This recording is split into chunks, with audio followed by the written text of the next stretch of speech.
वजीर आजम की जेर सदारत बलोचिस्तान में आला सतही इजलास का एलामिया अब से कुछ देर कबल सामने आया है। इस आला सतही इजलास में वजीर आजम, गवर्नर और वजीर आला बलोचिस्तान समेत चीफ अवामी स्टाफ जनरल आसिम मुनीर और आला सिविल और अस्करी और सियासी हुकाम ने शिरकत की। वजीर आला हाउस में सिक्योरिटी कॉन्फ्रेंस के एलामिये में दहशतगर्दी के खिलाफ जीरो टॉलरेंस की पॉलिसी बरकरार रखने के गैर मुतज़लज़ल अज़म का इआदा किया गया है। वजीर आजम ने हमले को नाकाबिले माफी जुल्म करार देते हुए कहा है कि मासूम शहरियों के खिलाफ गैर इंसानी कार्रवाइयां मुल्क दुश्मनों की असलियत बेनकाब करती हैं। शुरा ने इस अज़म का भी इआदा किया है कि पाकिस्तान को इंस्टेबिलिटी, अदम इस्तेहकाम से दो चार करने की हर कोशिश का पूरी कुव्वत से मुकाबला किया जाएगा और हमले के जिम्मेदारों और सहूलतकारों को इंजाम तक पहुंचाया जाएगा। वजीर आजम ने दहशतगर्द तंजीमों के खिलाफ सियासी रहनुमाओं और नुमाइंदगान के अज़म को सराहा है, जबकि आज कौमी असम्बली में जाफर एक्सप्रेस हमले के खिलाफ मुज़म्मती करारदाद मुतफ़िक़ा तौर पर मंजूर करते हुए नेशनल एक्शन प्लान पर अमल दरामद का मुतालबा किया गया। पीपल्स पार्टी के चेयरमैन बिलावल भुट्टो जरदारी ने कहा कि मौजूदा सूरत हाल माजी से ज्यादा खतरनाक है। हमारे इख्तलाफ का फायदा दुश्मन कुव्वतें उठा रही हैं। वजीर आजम नेशनल एक्शन प्लान 2 क्यों नहीं बना सकते? नवाज शरीफ था जब हमने पहली बार नेशनल एक्शन प्लान बनाया। कोई वजह नहीं है कि वजीर आजम शहबाज शरीफ नेशनल एक्शन प्लान 2 नहीं बना सकता है। मैं समझता हूं कि इस वक्त हम माजी से ज्यादा खतरनाक दौर से गुजर रहे हैं। हमारा अपनी कमजोरियां, वजह जो भी हो, उन कमजोरियां का फायदा या दहशतगर्द उठा रहे हैं। हमारा लैक ऑफ यूनिटी का फायदा पाकिस्तान के दुश्मन, पाकिस्तान के अवाम के दुश्मन और बैन अल-अक़वामी ताकतों इसका फायदा उठा रहे हैं। दहशतगर्द को तनकीद करना, उनका मज़ाहमत करना, उनका बुरा भला कहना जनाब स्पीकर तो बहुत आसान है। ये तो मैं भी करूंगा, ये तो हुकूमत भी करेगा, ये तो ऑपोजिशन भी करेगा। मगर इन दरिंदों को मुकाबला करने के लिए जो तमाम सियासी जमातें इस हॉल में मौजूद हैं, हम एक दूसरे के बारे में जो भी समझे, हम ये मानने कि ये हम सब का दुश्मन वो दहशतगर्द है। ईवान की सबसे बड़ी ऑपोजिशन जमात पाकिस्तान तहरीक इंसाफ ने भी हुकूमत को ये यकीन दहानी कराई है कि दहशतगर्दी का मसला सियासत से बालातर है। इस मसले पर तहरीक इंसाफ मुकम्मल सियासी सपोर्ट देने के लिए तैयार है। हम सपोर्ट करते हैं उस दहशतगर्दी के खिलाफ जो भी एक्शंस हों। हम ये भी चाहते हैं कि मुल्क का जो सबसे पॉपुलर लीडर है इमरान खान, जो कि इन सारे मसाइल को हल कर सकता है, तो इसलिए खान साहब को फौरी रिहा किया जाए और इस मुल्क के जो मसाइल हैं, जिसमें कि खास तौर पर दहशतगर्दी है या मुआशी अदम इस्तेहकाम है, उसको जो है तो बेहतर किया जा सके। वरना जो है तो कोई मुस्तकबिल हमें कोई अच्छा नजर नहीं आ रहा। ऑपोजिशन के मुतालबे पर आज क्वेटा में आला सतही इजलास के खिताब में वजीर आजम शहबाज शरीफ ने जहां इस अज़म का इजहार किया कि अगर दहशतगर्दों का सफाया ना किया गया तो मुल्क की तरक्की के सफर को ब्रेक लग जाएगी। वहीं उन्होंने APC बुलाने और सियासी क़यादत के मिल बैठ कर बात करने पर भी जोर दिया। बलूचिस्तान की तरक्की की दौड़ में पीछे रह गया, मैं उसको तस्लीम करता हूँ। तो हम बैठेंगे इंशाअल्लाह, हम APC भी करेंगे, उसमें बात करेंगे। पूरे पाकिस्तान की सियासी क़यादत बैठे, हम अपनी आर्म फोर्सेस के लीडरशिप को बिठाएंगे और बैठ के बात करेंगे कि क्या क्या चैलेंजेस हैं। अगर पहले से कहीं ज्यादा किसी चीज की जरूरत है तो वो कौमी यकजहती और कौमी इत्तेहाद की। हम अपनी अपनी सियासत करते रहेंगे, लेकिन इस एक मामले के ऊपर हमें यकजां दो कार्य होना होगा। उसके लिए मैं इंशाअल्लाह मशवरे के साथ एक मीटिंग भी बुलाऊंगा। वजीर आजम ने इस मौके पर यह सवाल भी उठाया कि जब मुल्क भर से दहशतगर्दों का सर कुचला जा चुका था तो दहशतगर्दी ने दोबारा सर क्यों उठाया। फिर शहबाज शरीफ ने यह भी वाजे किया कि दहशतगर्दी के खिलाफ जानों के नजराने पेश करने वाले जवानों के खिलाफ हर्जा सराई की इजाजत नहीं दी जाएगी। जाफर एक्सप्रेस पर हमले के बाद सोशल मीडिया पर फौज मुखालिफ प्रोपेगेंडे को लेकर कल DGI SPR ने भी अफसोस का इजहार करते हुए इसे रियासत मुखालिफ बयानिया करार दिया था। और आज वजीर आजम ने भी तहरीक इंसाफ का नाम लिए बगैर ये इल्जाम दिया है कि एक सियासी जमात फौज के खिलाफ जहरीला प्रोपेगेंडा कर रही है और उनके इस प्रोपेगेंडे को भारतीय मीडिया नशर कर रहा है। रियासती इदारों के खिलाफ ये जहरीला प्रोपेगेंडा किसी सूरत बर्दाश्त नहीं किया जाएगा। जो तालिबान से अपना दिल का रिश्ता जोड़ते और बताने में थकते नहीं, उन्होंने हजारों तालिबान को दोबारा छोड़ा। शूमी किस्मत देखें कि आज एक ऐसा तबका मुल्क के अंदर जब से ये वाकया हुआ और उससे पहले भी कोई मौका नहीं जाने देते। अब ये जो वाकया हुआ उसके ऊपर जिस तरह की गुफ्तगू की गई वो एक लफ्ज भी जुबान पर नहीं लाया जा सकता। मशरकी हिस्से में जो हमारा मुल्क है, जिसने हमेशा पाकिस्तान से दुश्मनी की है, उन्होंने किस तरीके से यहाँ पर मुल्क के अंदर बसने वाले, पाकिस्तान का खाने वाले, जिस तरीके से वो पाकिस्तान के खिलाफ जहर उगल रहे हैं, उसको हमसाया मुल्क अपने मुख्तलिफ प्लेटफॉर्म से उसको नशर किया। दोस्त नुमा दुश्मन पाकिस्तान के खिलाफ और फौज के खिलाफ किस तरह की दुश्मनी पर उतर आए हैं। This is not acceptable. This will not be tolerated and we will not tolerate it, inshallah. मगर आज ही तहरीक इंसाफ के सेक्रेटरी जनरल सलमान अकरम राजा ने इल्जामात को रद्द करते हुए कहा है कि तहरीक इंसाफ इन वाकयात पर सियासत नहीं करना चाहती। लाखों अकाउंट्स हैं, उनको तहरीक इंसाफ कंट्रोल नहीं कर सकती। कुछ लोगों को तहरीक इंसाफ का लबादा पहनाकर उनसे ट्वीट्स कराई जाती हैं। पीटीआई लाखों अकाउंट्स को कंट्रोल नहीं कर सकती। जो कौम में गम और गुस्सा है या कुछ लोग बिठाए जाते हैं, उनको पीटीआई का लिबादा उड़ाकर उनसे एक दानिस्ता मंसूबे के तहत ट्वीट्स करवाई जाती हैं। पूरी कौम के साथ हम तमाम पाकिस्तानी हम इस वक्त गम में डूबे हुए हैं। खुदारा जो इस वक्त इस मुल्क को सूरत हाल दरपेश है उसका इदराक कीजिए। ये वक्त किसी जमात को और मुल्क की सबसे बड़ी सियासी जमात को खत्म करने का या उसको कंट्रोल करने का वक्त नहीं है। ये वक्त है कि हम पाकिस्तान के अवाम की आवाज को सुने।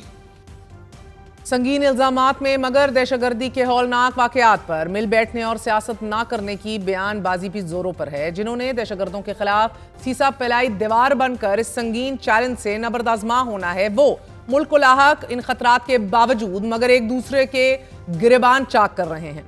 हुकूमत अपोजिशन को और अपोजिशन हुकूमत को इल्जाम दे रही है। आज भी ऐवान से खिताब में वजीर दिफा ख्वाजा आसिफ ने जाफर एक्सप्रेस हमले पर अपनी जिम्मेदारियों पर रोशनी डालने की बजाय सारा मलबा तहरीक इंसाफ पर डाल दिया, तो जवाबन असद कैसर ने भी मुद्दा हुकूमत के सर थोपते हुए वजीर दिफा को शर्म दिलाई और इस्तीफे का मुतालबा किया। इक्तदार की जंग लड़ सकते हैं जनाब स्पीकर, लेकिन मुल्क की सालमियत की जंग लड़ने से इनकारी हैं। पीटीआई के सोशल मीडिया ने जिस तरह इसको इंटरप्रेट किया है वो सारी कौम ने वो पढ़ा, और ये फौज की कामयाबी के बजाय कहा गया कि ये दहशतगर्दों ने ये सारे बंदों को खुद छोड़ दिया। कभी यहाँ पे इतराफ हुआ है, यहाँ पे बाप जो है बाजवा को बाप बना लेते थे। डिफेंस मिनिस्टर साहब है, हम तवक्को कर रहे थे कि वो को भी बात करेगा और पार्लियामेंट को एतमाद मिलेगा, लेकिन उनकी दिल दिमाग पे पीटीआई सवार है, सोशल मीडिया सवार है। चाहिए तो ये था कि आप आज एक माहौल बनाते, आप बात करते एक नेशनल कंसेंसस की।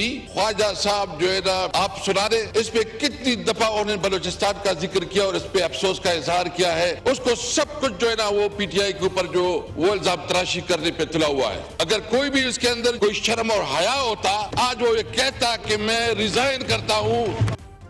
तहरीक इंसाफ के सीनियर रहनुमा सेक्रेटरी जनरल सलमान अकरम राजा साहब हमारे साथ मौजूद हैं। राजा साहब, बहुत बहुत शुक्रिया साथ देने का। फरमाई दीजिएगा सर कि बलूचिस्तान ट्रेन हमला कौमी सानहा है, अब सियासी क़यादत को एक मेज़ पर बैठना चाहिए। You're all reiterating the same thing. वज़ीर आज़म ने भी APC बुलाने का अंदिया दे दिया है। अब PTI का जो मुतालबा है और फिर PM का ये जेस्चर और ये बात, क्या अगर ऐसी APC बुलाई गई आप इसमें शरीक होंगे विदाउट एनी कंडीशंस?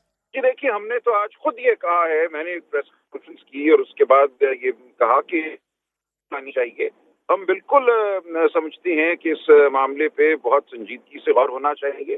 देखिए, हम पार्लियामान में मौजूद हैं, कमिटीज में मौजूद हैं, हमने हर सतह पे बात की है और मुस्बत बात की है।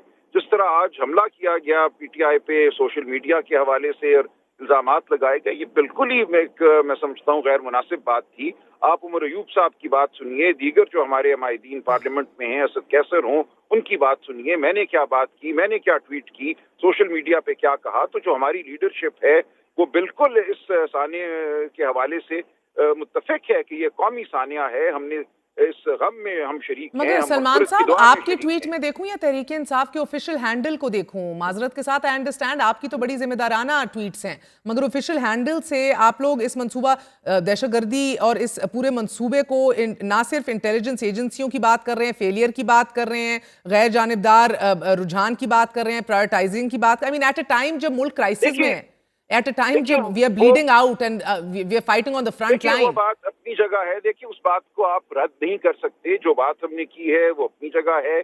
जो सोशल मीडिया पे बात होती है वो एक माशरे में एक गम गुस्सा है।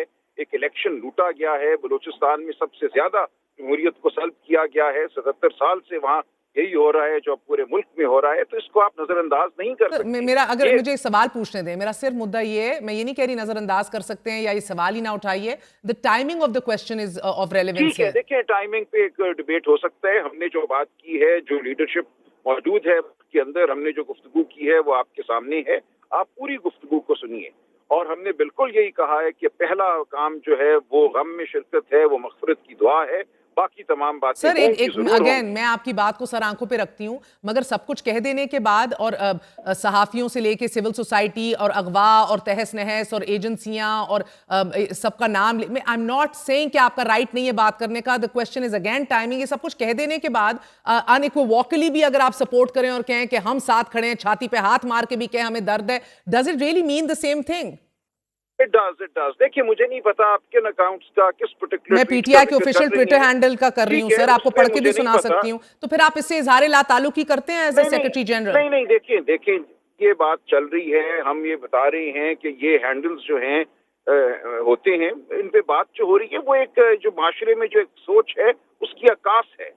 देखिए इसको आप उसी हवाले से लें, मैं इस पे और बात नहीं करूंगा। जो बात मैंने करनी थी, ऑफिशियल ट्विटर हैंडल है उस जमात का जिसके आप सेक्रेटरी जनरल हैं। इस पे हमने किसी पे हमला नहीं किया, हमने किसी को नहीं कहा कि हम पाकिस्तान के गम और दुख में नहीं खड़े, हम कोई आगे मिसिंग पर्सन का इशू उठा दिया, डंडे के जोर का इशू उठा दिया, सहाफियों सोशल मीडिया एक्टिविस्ट को अगवा कर दिया। आप खुद कह रहे हैं कि शायद टाइमिंग के ऊपर हम डिबेट कर सकते हैं, सो यू अग्री कि टाइमिंग गलत है? मैं कुछ नहीं इस बारे में कहूंगा। ये जब 400 बंदा यरगमाल बनाया हुआ है, लोग शहीद हो रहे हैं, जानों के नजराने पेश कर रहे हैं। देखिए ये इस पे एक सब्जेक्टिव बात है, आप कह सकती हैं ये कल करनी चाहिए थी बात, आज, और अगर कहूं तो सही कह रही हूं, लेकिन बड़े तनाजुर में आप जब इसको देखते हैं तो एक अहम बात है, इस बात ने होना ही था, आज नहीं तो कल होना था। इसलिए इसको हम, ये इशू नहीं है इस वक्त सबसे बड़ा इशू। इस वक्त ये है कि ये हो क्यों रहा है बलूचिस्तान। सर मसला यही है ना कि ये इशू, आई अंडरस्टैंड, इस फेलियर को हमने अब ठीक करना है। अब इस चीज में हम अगर धंस गए, ये ट्वीट आज होनी चाहिए थी या कल होनी चाहिए थी, वो नहीं है सबसे बड़ा। सलमान साहब, you're a very intelligent man, you're one of the leading lawyers of the country. My question to you is sir कि सियासत is all about, मेरे सवाल तो ले लीजिए, सियासत is all about timing। जब 9 मई के बाद फौरन तरदीद नहीं करते इमरान खान बाहर आके, जबकि अतर मिनल्ला समेत जजों ने कहा करो, मौका दिया, नहीं किया तो आज लेने के देने पड़ गए, ना निकला जा रहा है ना उगला जा रहा है। इसी तरह सर ये एक्सप्रेस का हादसा, चुप हो जाते 48 घंटे, कहते हैं कि हम साथ खड़े हुए हैं, और तो आई मीन आप पीटीआई के ऑफिशियल इस वाली बातों के ऊपर ये मानते हैं कि कभी कभी टाइमिंग हो जाती है खराब आप लोगों की लेने के देने? बहुत बड़ी जमात है, उसमें आप राय कायम कर सकती हैं। मैं ये नहीं कहूंगा कि ये खराब है, मैंने आपको अपनी राय दे दी। मेरी आज की प्रेस कॉन्फ्रेंस भी मैं उम्मीद करता हूँ, मुझे भी इल्म नहीं है, ऑफिशियल हैंडल पे चली होगी।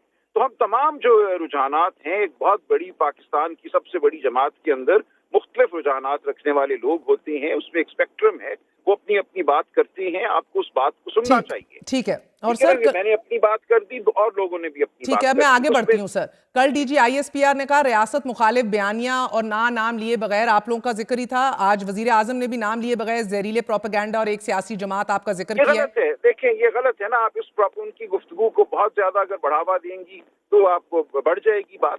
हम ये समझते हैं कि एक बात है, इससे हमें अब आगे बढ़ना है, हमें असल मसले की जानिब जाना है। जो बात हम कर रहे हैं, जिम्मेदार लोग कर रहे हैं, उसको सुने, हमें साथ बिठाएं, हमें साथ लेकर चलें। ये जो एक मनफी रुझान है कि पीटीआई पे हमने हमला करना है। लास्ट क्वेश्चन सर, एक बड़े ऑपरेशन की तरफ हम बढ़ रहे हैं बलोचिस्तान में, क्या पीटीआई तायद करती है इस बड़े पैमाने पर एक नए ऑपरेशन की? देखिए हम जो मिलिट्री मामलात हैं, जो उसके टैक्टिक्स होंगे, वो एक दूसरी बात है। हम समझते हैं उससे पहले या उसके साथ हमें एक बड़ा मकालमा पैदा करना है। एक बड़े मकालमे के बाद सिर्फ मिलिट्री ऑपरेशन मसले का हल नहीं होगा, लेकिन यकीनन मिलिट्री के ऑपरेशन की भी जरूरत होगी। बहुत बहुत शुक्रिया। सलमान अकरम राजा साहब हमारे साथ मौजूद है, आपने गुफ्तगू सुनी।